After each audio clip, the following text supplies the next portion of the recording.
All righty, we'll give folks a few minutes to log on. A few seconds. Yeah, they're getting in. Yep. Yeah.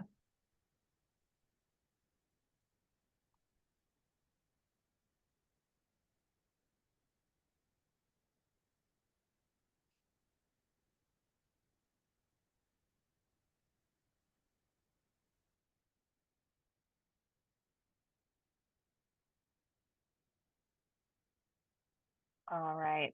I think we can go ahead and start going through some of our housekeeping so that we can give Bia and Sharon lots of time for their session. Good morning, everyone. My name is Megan King. I work for the Washington Poison Center. We are so excited to have you all join us for day 2 of our 5th annual Overdose Awareness Series. We have 5 excellent sessions ready to go for you today, and as well as a lunch networking session. So this week's networking session is going to be divided by geography. We'll have a Western Washington room, an Eastern and Central Washington room. And depending on how many folks join, we might end up with either a national room or other states. So we encourage you to join those sessions so that you can talk to your peers, troubleshoot, share resources. So that will be at 11:45 today. If you haven't already registered for days 3 and 4 of the series, please do so that we can make sure you get all the links to join. I'll have either Alex or Justin pop that link in the chat for you so that you can make sure that you are registered for the last 2 days of the series. Other additional housekeeping for today, we will be providing certificates of attendance at the end of the series. That will be one certificate where we tally up all of the hours of sessions that you have joined. So there is a survey that you will need to complete in order to get that certificate of attendance. You can wait until the end of the day if you are attending multiple sessions today. There's no need to fill it out more than once. Just wait until you're done watching sessions today and then fill out that day 2 survey. We will tally up those hours and send you the certificate at the end of the month or beginning of September, so once the series ends. Otherwise, final housekeeping, we have you in a Zoom webinar today, so if you could pop any of your discussion or resources for each other in the chat box, and then utilize the Q&A box for any questions that you have. We'll be monitoring those questions and we'll make sure that we ask them of our presenters. We're also going to type out their answers as we hear them. So please put those questions in the Q&A box so that it's easier for us to track them. Otherwise, I think that is it for housekeeping this morning. I'm going to turn it over to my colleague, Justin. Thank you all so much for joining us today. Thanks, Megan. And my name is Justin Mauger. I'm the community health educator for the Washington Poison Center for Eastern Washington. It's my pleasure today to introduce cannabis use and psychosis risk. What do we need to know? This is featuring Dr. Bia Carlini, PhD and MPH. Bia is a research associate professor at the Addictions, Drug, and Alcohol Institute, Department of Psychiatry and Behavioral Sciences. Her research career has been dedicated to understanding the public health impact of legal psychoactive substance use, such as cannabis, and policies on social and health outcomes. Since 2016, Dr. Carlini has led the ADAI Cannabis Research and Education Program, including acting as the program chair of the UW Cannabis Research Symposium and conducting cannabis research that assists Washington community-based agencies, government agencies, and policymakers in making decisions and setting priorities. We also have Sharon Garrett, MPH and MA, who is a research scientist at the University of Washington's Addiction, Drug, and Alcohol Institute. She has overseen the implementation of multiple protocols within the National Drug Abuse Treatment Clinical Trials Network, evaluating psychosocial and pharmacotherapy interventions for treating substance use disorders. Since 2012, she has been an active member of ADAI's Cannabis Education and Research Program, where she has collaborated on various projects exploring the public health impacts of cannabis legalization in Washington state. She has also contributed to projects funded by the state to better understand adult cannabis use in the context of legalization, resulting in a package of recommendations for the Washington state legislature. So thank you both so much for joining us today. I'm really excited to find out what we need to know about cannabis use and psychosis risk. I invite you to take it away. Thank you. Thank you so much, Justin, for the flattering introduction.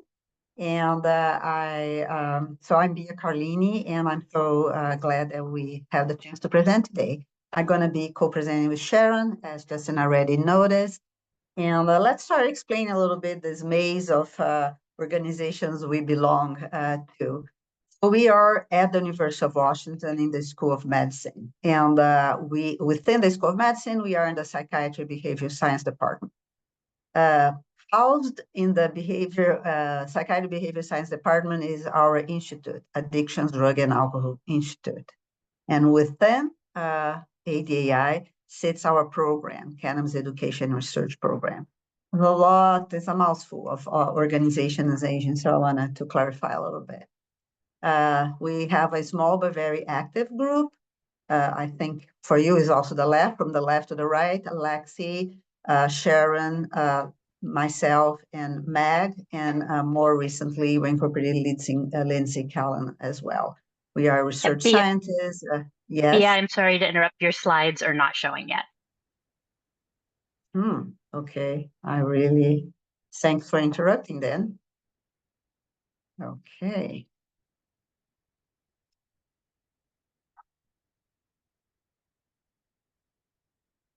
Can you see now? You just need to switch to presenter view. There we go. Perfect. Okay. Thank you. Sorry about that. Yes. Okay. So this is what I was just talking about. And here is our group ADA SERP members. Thanks so much, Sharon, for interrupting. Good job. Okay. So we divided our agenda today in 3 topics. Evidence connecting cannabis and psychosis is going to be what I'm going to bring, and the 2 other topics is going to be Sharon. So evidence connecting cannabis and psychosis. The way I thought I would present that would be to first talk a little bit about the landscape where this discussion and the science produced sits, bring very quickly some definitions to then talk about the research evidence. So the landscape, and if I were to use one word to summarize the landscape we live in when cannabis psychosis is the topic, is the stress. For many reasons, but I'm going to bring here for the historical reasons, people tend to think the science around this, the correlation, the relationship of these 2 topics are just not real. And there are good historical reasons for that. If you go back all the way to 1925, for instance, the New York Times set the tone. There was a nationwide tone of associating cannabis use with crime, but mostly with racism and anti-immigrant sentiment. So the article goes like, Mexican craze by marijuana runs amok with a butcher knife, which is self-explanatory what I just said. So this has continued in different forms. And in 1936, we have the almost iconic movie, Reefer Madness, a wildly exaggerated account of that was further reinforced, maybe with less racial bias, but that picture high school students committing crimes and descending into quote unquote insanity because of their cannabis use. As many of you know, the term reefer madness came to represent kind of exaggerated and stereotypical portrayal of cannabis use consequences. So the scientific research has been advancing a lot. And so does the understanding between the strong connection between cannabis use and the development of psychotic disorders. But still, many sectors of society tend to dismiss these findings as a modern take of reefer madness propaganda. With that in mind, let's look at the definitions before we transition to the research evidence so far on this topic. So definitions. Let's first look at psychotic symptoms. So psychotic symptoms are not itself, they are symptoms. They are not itself illnesses or disease. And they are mostly characterized by delusions, hallucinations, and thought disorder, incoherent speech. Delusions and hallucinations are a little different from each other. Delusions is false beliefs, For example, a person is watching television and think the TV show actors are sending them special messages, or the others are trying to hurt them in the TV. Hallucinations, it's seeing or hearing things that others do not. It can be voices telling people to do stuff, or it could be somebody criticizing them, or seeing people. And of course, thought disorder and coherent speech is kind of self-explanatory. When we talk about schizophrenia, we are talking about a psychotic disorder that includes, of course, psychotic symptoms, what is called positive symptoms of psychosis. It's a chronic condition with no cure. People can get better, can get treated, but there is no cure. It also includes negative symptoms, loss of interest, withdrawal from social life, difficulty functioning in society, and cognitive symptoms such as trouble processing information and using information. We are also going to be, when I show research evidence, talk about substance-induced psychosis, which is pretty much a psychotic state with the symptoms described above that occurs either during intoxication with a substance or during withdrawal from the substance. To be considered a substance-induced psychosis, it has to last at least 48 hours. It could then go for up to a week or so, sometimes even rarely can go more than that, and is a common cause of a first contact with psychiatric service for a first episode of psychosis. That can stop there. It can then be a prime for having a more chronic condition. When I say substance-induced psychosis, I'm saying a lot of substances, most mind-altering substances have the potential to induce a psychotic state. Talking about alcohol, cocaine, methamphetamine, opioids, and also, of course, the topic of this today, cannabis-induced psychosis. Okay, so let's look a little bit the research evidence around this topic. And I'm going to start with a consensus paper. The World Federation of Biological Psychiatry put a task force together in 2022. And during about a year, a lot of top-notch psychiatrists and researchers came together to discuss what they could agree on the research related to cannabis and the relationship with psychosis. They agreed on several topics, maybe 10 or 12. I'm going to bring 3 of them here now and then another one later. So the first one is cannabis use can result in chronic recurrent psychosis. And related to that, the risk of resulting in a chronic recurrent psychosis has to do with the greater the dose, the potency and the frequency of the cannabis, and the earlier the age of initiation, the greater the risk. They also address the famous issue about the cause, and they define as a component cause. Not everybody that use cannabis will have psychotic disorders or schizophrenia. Not everybody that has schizophrenia had in the past used cannabis. But for some people, the risk when they use this risk can be translated or having or not having a psychotic disorder. Is a risk that is significant for some people, and we don't know exactly for who and how much. I'm going to show you now examples of the papers they used that exemplify, how this statements and this consensus express in studies. So first study is about converting to schizophrenia after having a substance-induced psychotic episode. And this kind of research is very hard to do in the United States because we don't have a universal health system. But in countries like Canada and countries in Europe that they have, once a person go into a ED visit, a emergency department visit, or even before when they were kids, they have a universal number that defines them for the rest of their life. It's like a social security number for health. So it's much easier to study somebody that at some point went to emergency department because had a substance-induced psychosis and learn to know what happened to them 5 years later. And there is not much bias, there are not much weakness in the data. It is what it is. Of course, there are always a chance that the person moved to another country, but it's a very robust data set. And here's what they found.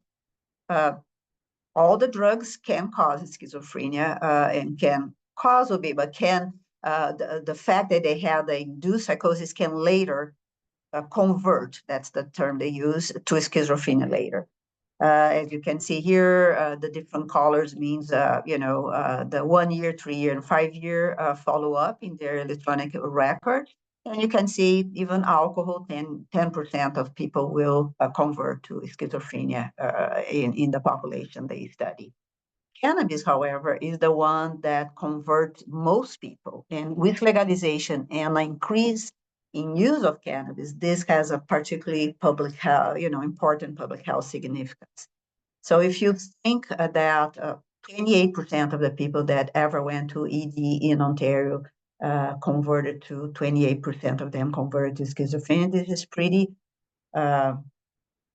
significant.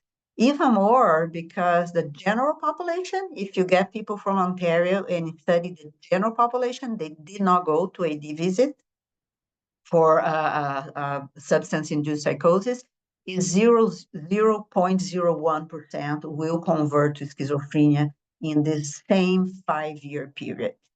So it's 0.01 versus 28%. Important always to say that if you think about young people in male, this percentage goes even further. Then there is Denmark. It's like, 5 years, no, let's do 20. And they have, again, the same health system. And they followed about 7,000 people. They did a different, from 94 to 2014. Same situation. People went to EDs for substance-induced psychosis, how they convert or do not convert later. And here they are finding. Cannabis is the blue line that is on top of everything, is the one that causes the most, about 42% of people, they had a cannabis-induced psychosis away of 20, they are converting to schizophrenia at 40. So it's pretty significant. Very consistent. If you look at the Ontario data, look at here, 5 years. If you look at 5 years, is about 28%, 30% that had converted. So probably, we don't know, if Ontario were to keep doing their follow-up, they would maybe have similar conversion. We don't know. We know that by 5 years, both show the same thing, about 30%. Again, people that were young and male were at much higher risk than what is shown here. So we are seeing that people will convert after this, a great percentage. The majority will not, which is great news. What about the issue about frequency and potency? That was also a consensus part. This is a different study, very different. It was done in 10 European cities and 1 city in South America. And instead of following people over time, which is called longitudinal study, it was what we call a case control study. It's the opposite. These 900 people here that they studied, they all had already a psychotic disorder, and they were in an emergency department as well. But then they already had what we call the case. They already had the outcome, the result.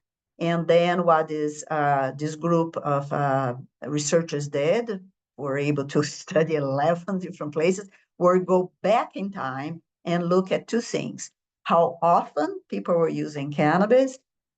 Now they already had converted to schizophrenia or psychotic disorder. And what kind of cannabis they were using. Was high potency or low potency. according to their definition. What is interesting here is the definition of high and low potency. I'm going to show in a minute. So here's what they found, and I got this graph from Wall Street Journal, so don't quote me on making this very clean and very clear, and I shouldn't be even using it, but I am. So Wall Street is this great journal with a very good description of this study, so this great graph. So here you have people that have used less than 10% concentrated THC, and the chances that they would convert to having a psychotic disorder. If they rarely use, they are pretty much at the same risk or even less than the rest of the population. If they were using more than once a week, relatively weak cannabis, they already have increased like 1.4, 40% more chance. They using daily, they had more than double the chance of converting to psychotic disorder. They're already psychotic. They were there for treatment. What about more potent cannabis, 10% or more? If they were using daily high potency, it was a fivefold increase of being there in the for treatment for psychosis. So it's a much higher risk if you use daily and if you use daily high potency. The 10% for note, I think is important. The 10% is very hard to find in Washington State. In Washington State, even the flower typically comes with 20% or more. So you can make the case that pretty much everything in Washington State is high potency for the criteria of this study, which is an interesting discussion to have later. Then people may think, well, what if people already got, a psychotic disorder, maybe they have used cannabis, does it make any difference? It still makes a difference. People that use cannabis after being diagnosed with a psychotic disorder, and they continue to use, and many of them is a very high percentage of people living with psychotic disorders that use cannabis, they do worse. They have more relapse. When they are in the hospital, they have longer time of admission. They have lower psychosocial functioning and recovery, less regular use of adherence of antipsychotic medications. The antipsychotic medications are less effective, and they have increased rates of mental health treatment dropout. So even when the situation had already happened, you still can see that. I told you that I would show the fourth conclusion in the consensus group, because this is kind of such a doom situation. It's always good to try to think, okay, can I do something? The other thing they concluded too was that it was very important to emphasize that from all the risk factors for schizophrenia and other psychotic disorders, cannabis was a very important one because it was a risk factor that is potentially modifiable. You don't change easily genetics, maybe one day, of a person. And even things like childhood trauma, it may be that you already seen this person with already having this. And psychosis will be, you can potentially reduce the risk of psychosis if you address cannabis. And Sharon's going to just talk about that, but just to point out some where in which areas. So the first thing, as I already said, is lowering the risk, delaying the age of initiation because of the importance of the early start. Prevent and reduce or eliminate frequent use and high THC levels. They don't have to happen. If they are happening, you can reduce or you can try to eliminate. Maybe not a very achievable goal, depending on the case. Age matters. You can see the psychosis risk is not about just early use, but also to prevent, if the use is happening, that it becomes daily and is of high potency use, like all the research we read, age matters tremendously. We may think, like, what is the real importance of trying to prevent daily use and high potency in other populations that are not young, that is not age related. So I'm getting now that same paper that I show you that had the famous Wall Street graph that it's in 11 cities, 10 European and one in South America, that they did a calculation that we don't have to go through the detail, that is called PAF, population attributable fraction. What is important is a tool from epidemiology that calculates risk. But basically, the goal is to answer two questions in the case of these papers, of this study. That if you assume that cannabis is one of the causes, assuming causation, how many new cases of psychotic disorders could be prevented if cannabis daily use was eliminated? And the same question if high potency cannabis use was eliminated. We are not saying that it's possible to eliminate, but if you were to do that, how many new cases of psychotic disorders you could be prevented? And if you look at their daily believing, this is very sophisticated calculation with very high quality science behind it. You would see, in average, you could, prevent 20% of the cases of psychotic disorder if daily use was eliminated, or 12.2% if high potency products were eliminated. And in some cities, it's way, way, way higher. Amsterdam, for instance, famous for having hashish and other forms of stronger cannabis made in Europe compared to Barcelona, that is, cannabis of very low potency. You can save even more, prevent even more, like about half of the new cases of psychosis could have been prevented if you were to eliminate these risk factors. So it's a very important finding to emphasize the importance of the work we may want potentially do. And if the person is already having a psychotic disorder, does quitting cannabis already having a psychotic disorder makes any chance, any difference? This paper here presents, compares people that quit cannabis already having a psychotic disorder, never quit cannabis and continue to use and living with psychotic disorder, or also has a psychotic disorder but never used cannabis. And they follow for 8 years and look at their overall functioning is a score that is, used for psychotic disorders. And here's what the research has found, that the green line is the improve in functioning that people that had used cannabis in the past when they were diagnosed and then stopped. They really get way better in the measures, a lot of, hospitalizations and symptoms and relapse.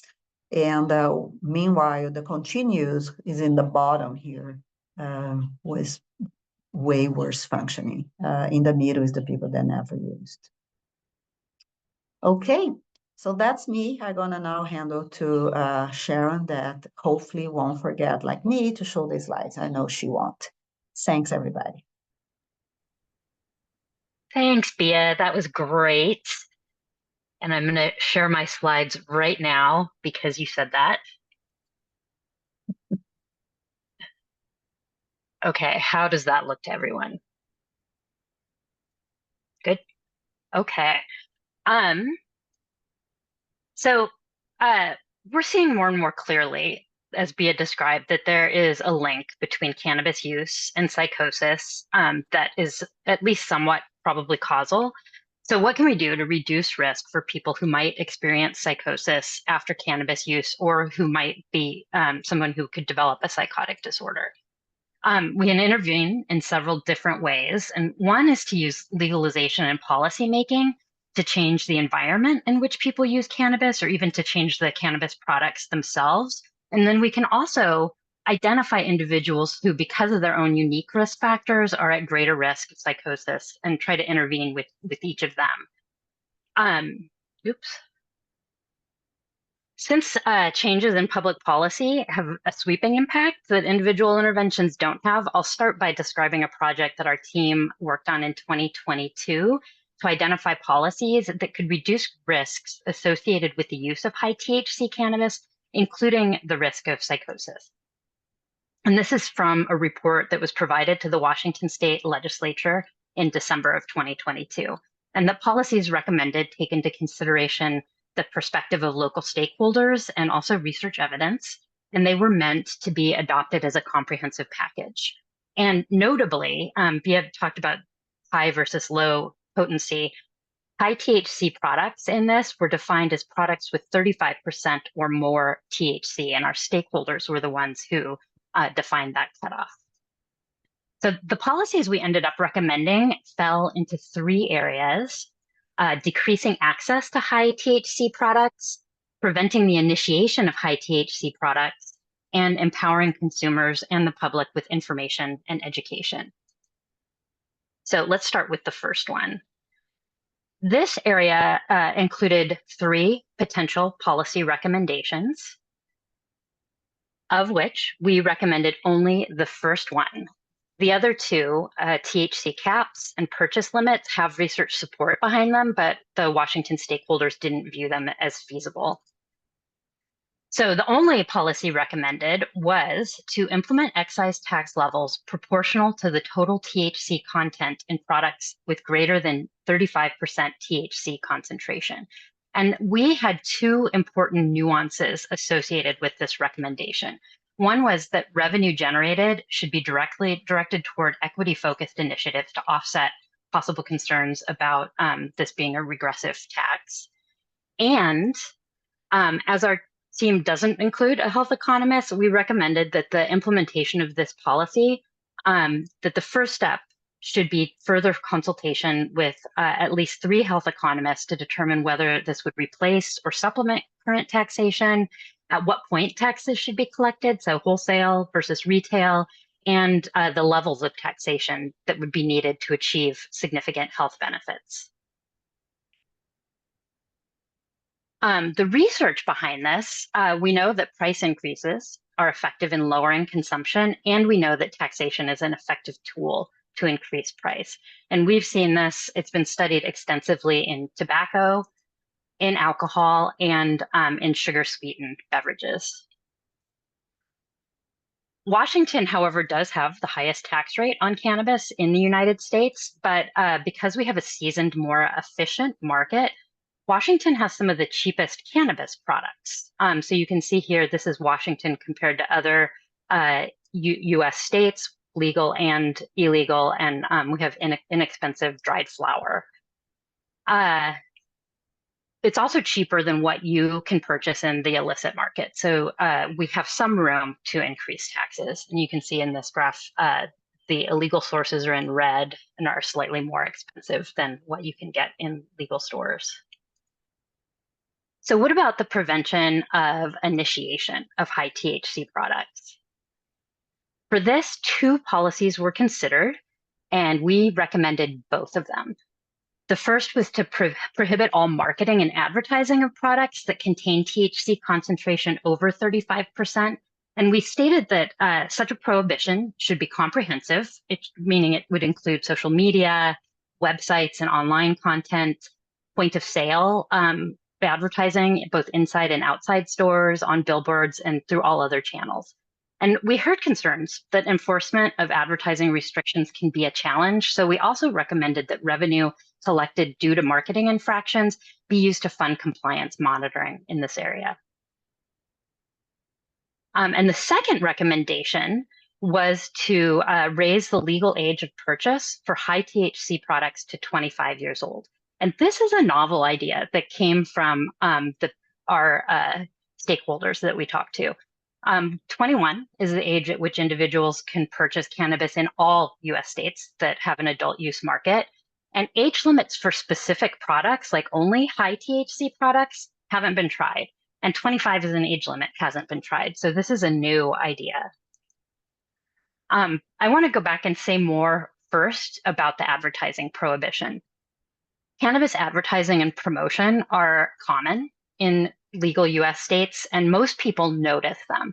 An international cannabis policy study found that 55% of US respondents and 63% of those residing in Washington noticed at least one type of cannabis advertising in the past 12 months.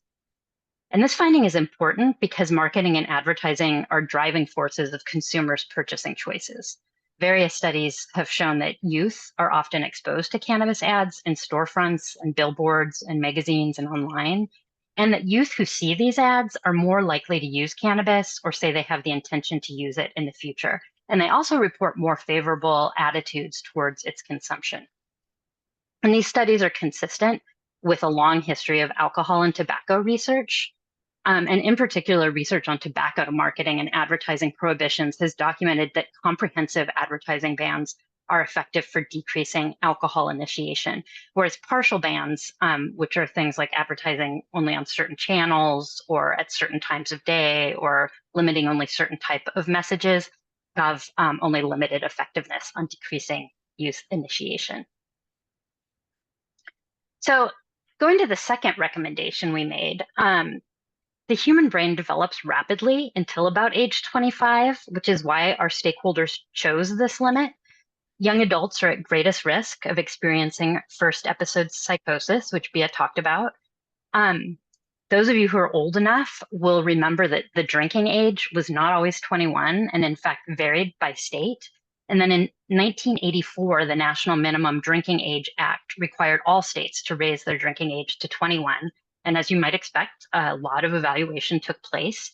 And researchers found evidence that increasing the drinking age to 21 protected drinkers from alcohol and other drug use disorders, adverse birth outcomes, suicide, and violent crimes. And similarly, a national study conducted in 2016 and 2017 showed that 18 to 20-year-olds living in states with tobacco 21 laws were 39% less likely to have recently used a tobacco product than those living in states with a lower age limit. And as a result of that study, in 2019, the legal age to purchase tobacco products increased to 21 nationwide, quickly cutting youth tobacco use rates. So how about our third category, empowering consumers and the public with information and education? There were 5 policy areas in this category, and we recommended 4 of the 5 of them.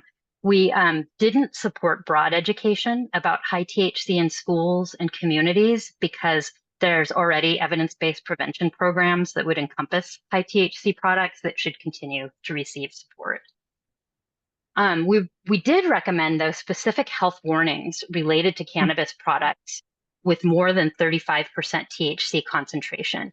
And we were specific in how these warnings should be presented in font size no smaller than 10, using contrasting colors, and placed in a prominent location that occupies at least 40% of the product package. And then we further recommended that the content of such messages be tested for comprehension and clarity among specific groups. So like 21 to 24-year-olds, for example, and individuals who report mental health challenges.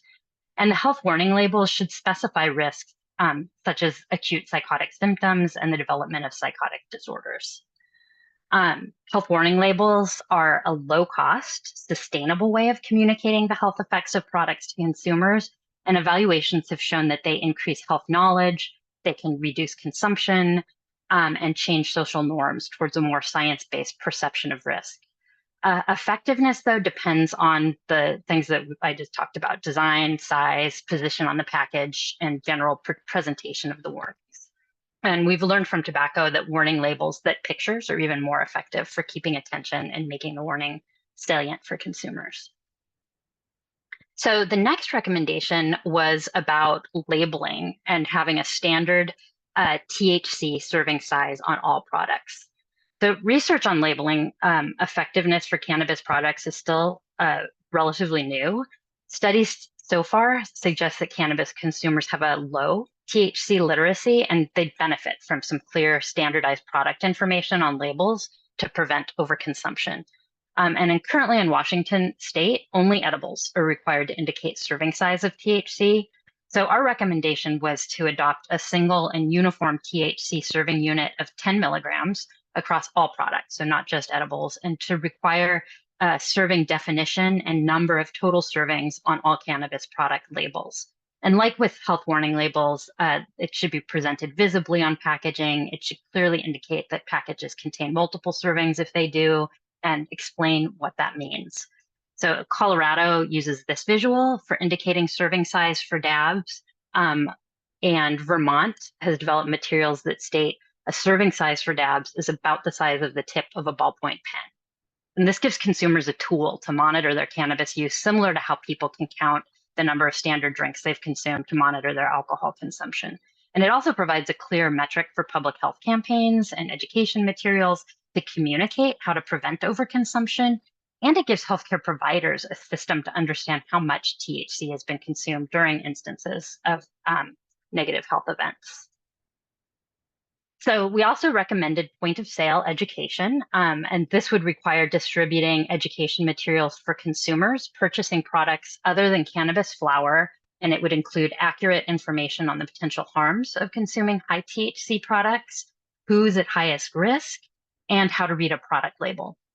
And this education would include information on where to find help in case of negative reactions and resources for quitting or reducing cannabis consumption. And we also recommended the development of training for cannabis retail staff or bud tenders so that they're better able to respond to questions from consumers. And research shows that consumers are more likely to change their behavior when product content and health risks are understood. And prior work with bud tenders revealed that they want their customers to have a good experience, and they'd be willing to provide mandated educational materials to their patrons. And they have a desire to help consumers have a pleasurable experience with cannabis and to avoid over-intoxication.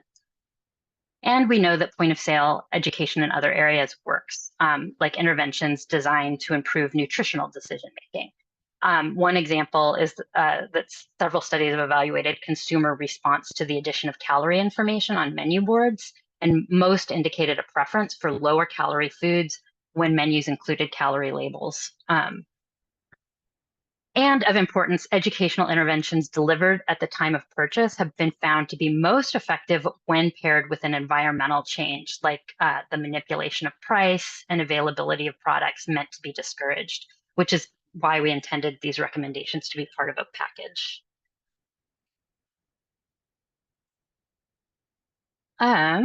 So we also recommended targeted social media campaigns and public service announcements, targeting people who are at elevated risk for experiencing psychosis. And the key to this recommendation is specifically that these campaigns should focus on those individuals and the effects of high THC products should, and those individuals should be involved in the development of messaging. So this includes young adults under 25.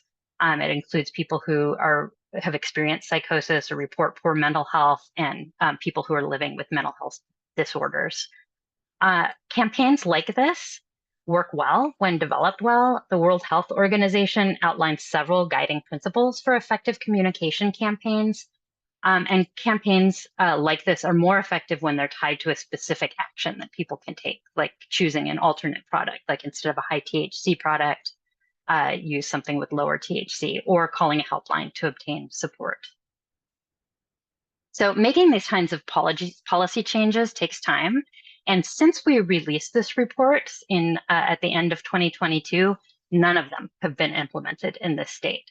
So considering how we can help individuals reduce their risk is also essential. We meaning the Cannabis Education and Research Program at ADAI, receive some I-502 funds, and in part we use these to maintain a website, learnaboutcannabiswa.org, that provides science-based education information for the general public. And one page is dedicated to resources that we know of for individuals seeking help for their cannabis use. And it includes resources for people who might be looking for different things. So people who want to quit, people who want to cut back, they want to use more safely. And it also links to resources that offer guidance for parents or concerned family or friends about how to talk to someone about cannabis use that's worrying. And it also obviously links to the Poison Center hotline for anybody who's looking for immediate assistance. And our goal was to include scientifically proven resources as much as possible, we've included some resources that haven't been studied because they provide support that might be useful for some people. So for example, the effectiveness of online forums hasn't really been studied, and it's likely to vary by forum. However, some may find it helpful to participate in an online community of people that are engaged in similar goals. So we list a few of those. And we also provide information about health risks, including the role of cannabis in psychosis and schizophrenia. And I also want to mention that one evidence-based intervention that ADAI CERP is working on in partnership with Dr. Denise Walker from the UW School of Social Work. Dr. Walker and our team, represented primarily by CERP research scientist Lindsay Kellum, are adapting and testing an evidence-based motivational enhancement intervention to be used by mental health practitioners serving people who live with schizophrenia and who use cannabis. And it's called CanTalk.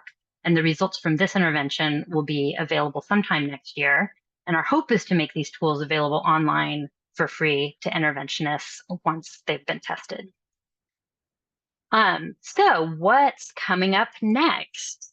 This is good timing because we are doing our biannual symposium. And this year, the title and focus is Cannabis, Schizophrenia, and Other Psychotic Disorders, moving away from reefer madness towards science. It's going to be all day on September 11th. It's both virtual and in person. And as soon as I'm done sharing slides, I will plop the registration link in the chat for anybody who wants to attend. And that's it. That's all I've got. So I think Q&A is next. Thank you. And we do have a few questions in the chat here. Thanks for, or in the Q&A section. Thanks for everyone who posted them in here. If you have one as we're going through these, please don't hesitate to pop it in there, and we'll try to get to that too. The first question is from Aaron Lopez with Ideal Option. The percentage of psychosis being higher for cannabis being higher in later years, do you think it's higher because the drug is less lethal, or is it due to other factors?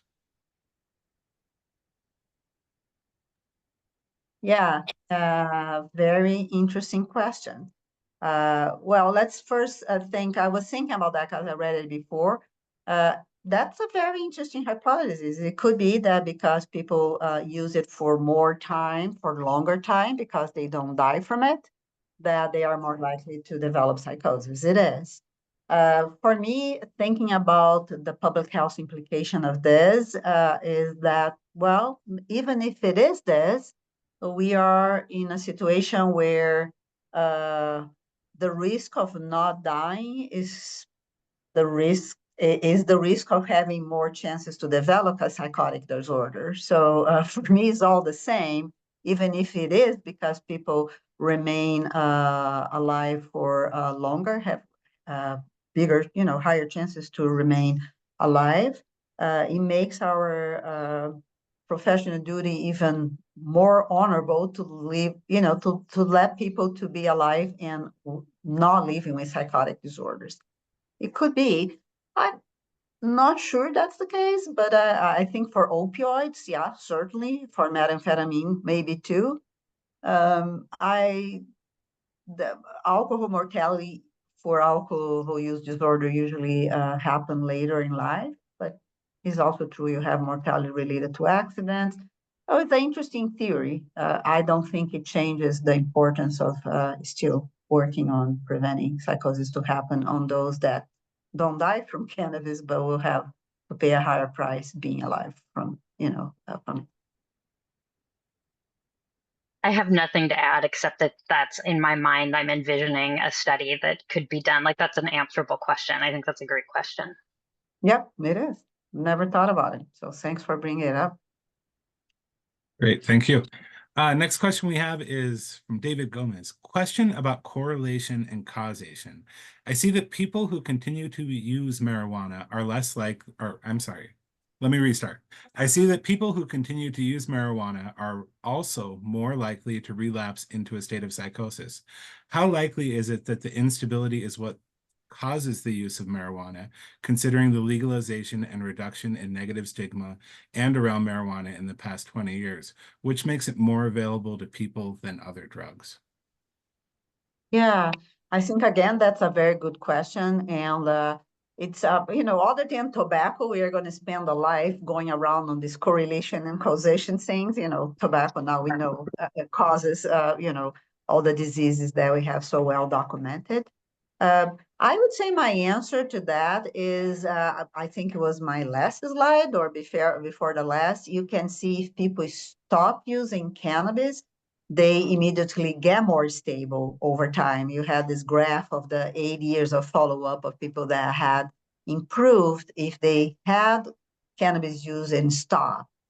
So it seems to me is in the right direction to say, the better outcome in their psychotic disease was because they have stopped cannabis and not the other way around.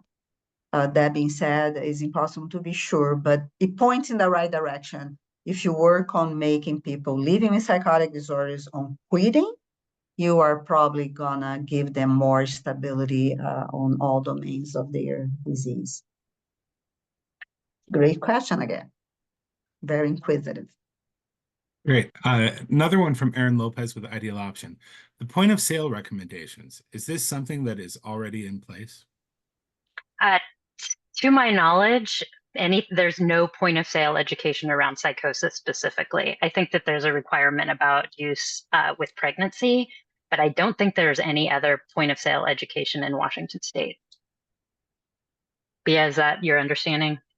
Yeah, in Washington State, it's very hard to be updated for all the different things in all the different states, and also Canada may have, but yeah, no, it's just for pregnancy. Excellent. And then we have one from Cody Barnett. Is there any understanding as to why those who are experiencing psychosis keep returning to marijuana use? What do you think they are getting out of the marijuana experience?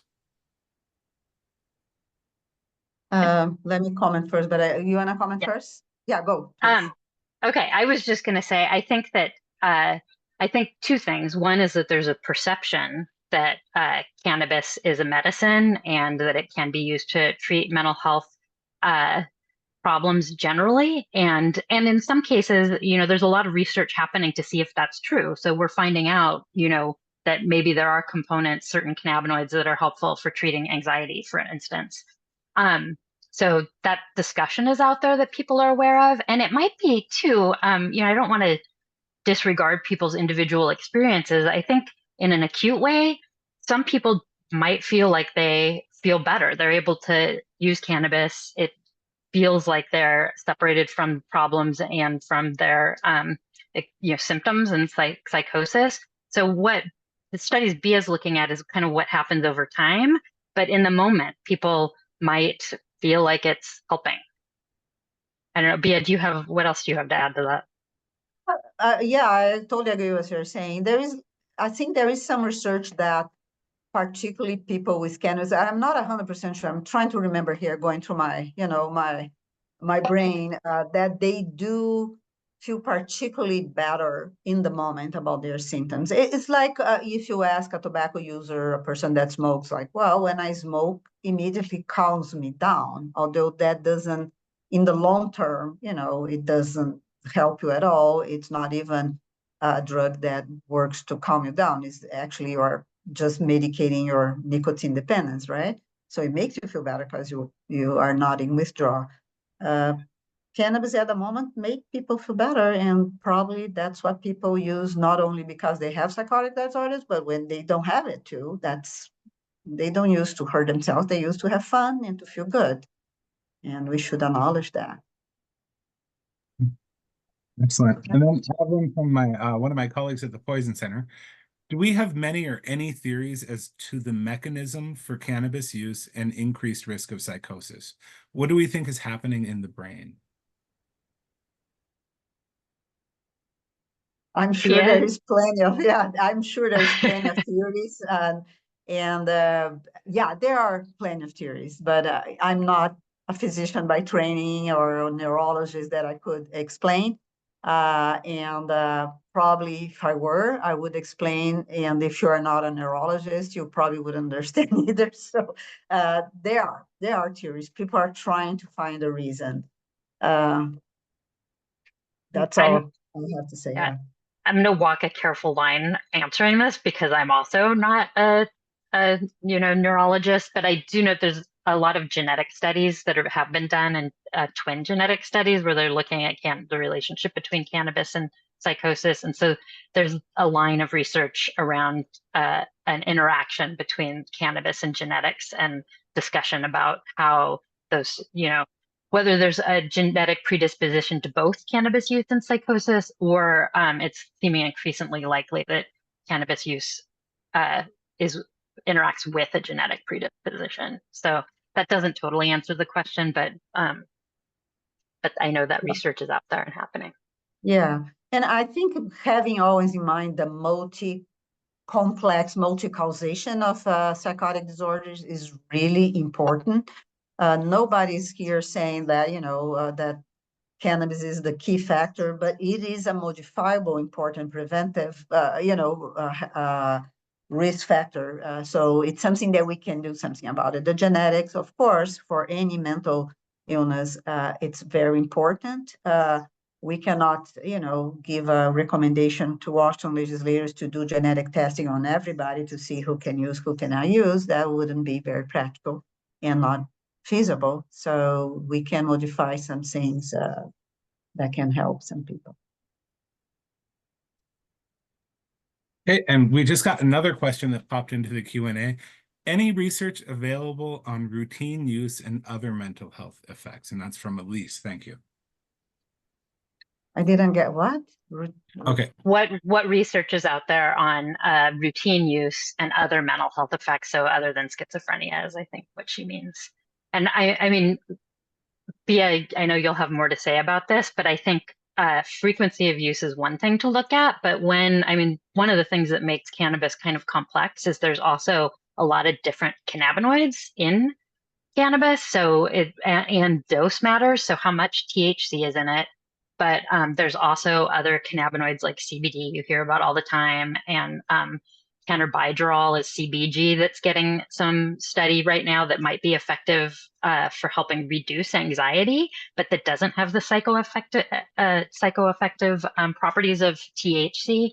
So I think there's a lot of different qualifiers in that, and it becomes complicated because some things may be helpful for anxiety. But then you have risks with THC, like cannabis use disorder, and risks like increased risk of psychosis and other things. I was going to say something else. Oh, and there was one good study that showed similar to what we were just talking about, that people will use cannabis to help reduce anxiety or to help with depression.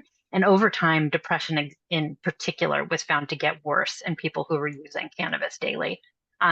That wasn't the case for anxiety in that study. So there's just more that we need to look at and more we need to know, I think. Yeah. I would also point out, like, there are two ways of looking about mental health effects. Here is the risk factor of cannabis, routine use of cannabis being a risk factor for a chronic condition, like it is the case of psychotic disorders, is a long, but the other is acute. You have a mental health little crisis among, so panic attacks, a sense of depersonalization, having a sense of being out of your body. This kind of thing has been reported quite frequently through what is called ISDP, International Studies of Cannabis Policy by Canada. They have data even from Washington State. And these people end up calling you guys, Poison Center, or always going to emergency rooms with this kind of mental health effects. They are acute. Long-term, besides psychosis, I didn't show that study from Denmark. Also look at the conversion of having, acute cannabis psychotic disorder or other substance psychotic disorders and converting to bipolar disorder.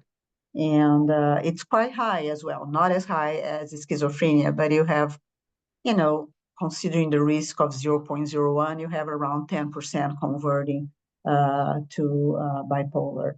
So yeah, it's still under study, but there are what Sharon said and also this other kind of data.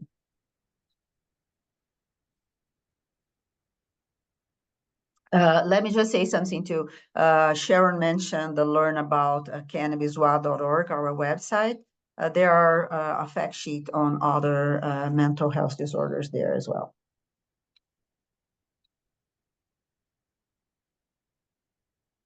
It looks like we lost Justin, so I will step in for just the last few minutes of moderation. I don't see any additional questions in the chat box. I have a personal one I want to throw at you. It's kind of a weird one. First, I want to say thank you because this presentation's been fascinating. I'm going to rewatch it like 4 times to make sure I fully absorb everything. So, okay, a lot of the studies you mentioned use 10% THC or more as sort of the threshold for a high THC product. And I'm wondering how do we convert that to edibles or tinctures? Because you made that great point with the labels that, it's weight versus percentage. And I'm just wondering, is there like consensus in the research community of a 10 milligram or more edible is considered high THC or not? I mean, what you're saying, and I didn't say much about this, but using milligrams is much easier for labels and to talk about across packages. Percent, it's, depending on the product type, varies a lot. So there's just more challenges in using it. But having said that, people talk about potency and concentration in terms of percent. So and they have for a long time. So a lot of the studies Bia talked about, 10% has been kind of a cutoff between high and low potency. And you still see some of these results on psychosis. But you'll notice our recommendations were 35% THC. And that came from our stakeholders who, 10% just seems low in today's world because of legalization and because of what's out there and the product types that are available. And so 35%, when we talk to people, they chose that because it kind of is a demarcation, loosely maybe, between what you can get in flower versus what you can get in concentrated products. And so I think that's it. But it's a high cutoff. Like, that's a very high cutoff. Yeah, 35% is huge, especially when we consider that, like, in the 70s, folks were stoked to get 2% THC in a product. Yeah. No, it's brutal. I mean, if you were strictly by the research, like the results we have, we live in a world of high potency cannabis, period. It's very hard to find low potency. So if it's for strictly research. So that's what Sharon's saying. You have to make a compromise that, well, we already lost this boat and it's gone. And so you have to think what is maybe doable in terms of policy, and who defined this doable were the stakeholders we consulted. And absolutely. Alex, I want to make sure that I answered your question too about how you do that across products. And with milligrams, it results in things like, milligrams in an edible is pretty easy to do. Milligrams in a dab is that little dot that they use in Colorado. So you just have to describe it in a way that makes sense. And it's a very different serving. What a serving is looks very different depending on what the product is. Absolutely. Well, I so appreciate both of you tackling that, and again, the whole presentation. Now, final question for both of you. This is kind of my classic question I like asking all of our speakers for the session. What is one action step you'd like viewers to take after watching this? Bia? Oh, now it's me. I was actually thinking, for me, we are still in the level of increasing awareness about this topic. So one action step is to really take this deep to your heart, not in the sense to spread alarmism, like we are all gonna go schizophrenic now because, as you know, United States just crossed the line that you have more daily users of cannabis than you have daily use of alcohol. This became like a big to-do in the study of Jonathan Calkins and the New York Times coverage. So but to be serious aware, pause, not make alarm that, yeah, we increased our threshold in terms of exposure to risk of psychotic disorders with the collective decision of legalizing cannabis. It may be that the pros and cons are going to be, considering, the racism tone, the war on drugs, maybe that was worth. I'm not sure it was, but the take home is, or the action point is, think serious about it, no alarmism, but this is serious, this is happening, and where do we gonna go from there? Support science, support this discussion in a healthy way. That'll be for me the takeaway, awareness. Perfect, thank you. Anything to I add, like Sharon? that.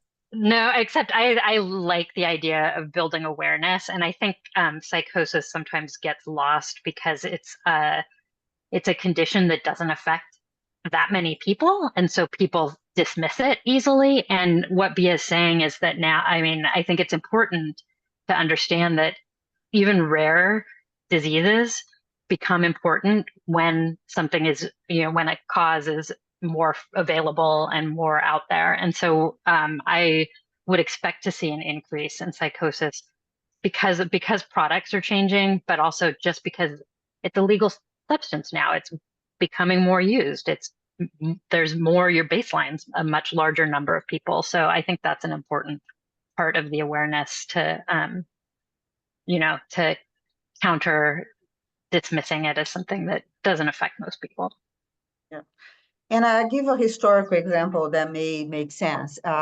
When the big transition on the tobacco epidemic was when was the invention of the rolling machine for making tobacco, which you would produce by hand. So you had the production ability to do X amount of cigarettes. Then you did 10,000 times X per minute. So you had way more availability of cigarettes. So cigarettes start being marketed and they are start being selling in a really massive way.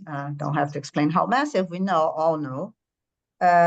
So back then, lung cancer was such a rare disease, was so atypical, so rare that when somebody would show up with a lung cancer, and you can have lung cancer without never ever smoking a cigarette, doctors would, make teams to look at the case together. They would inspect. It was like a publishing moment.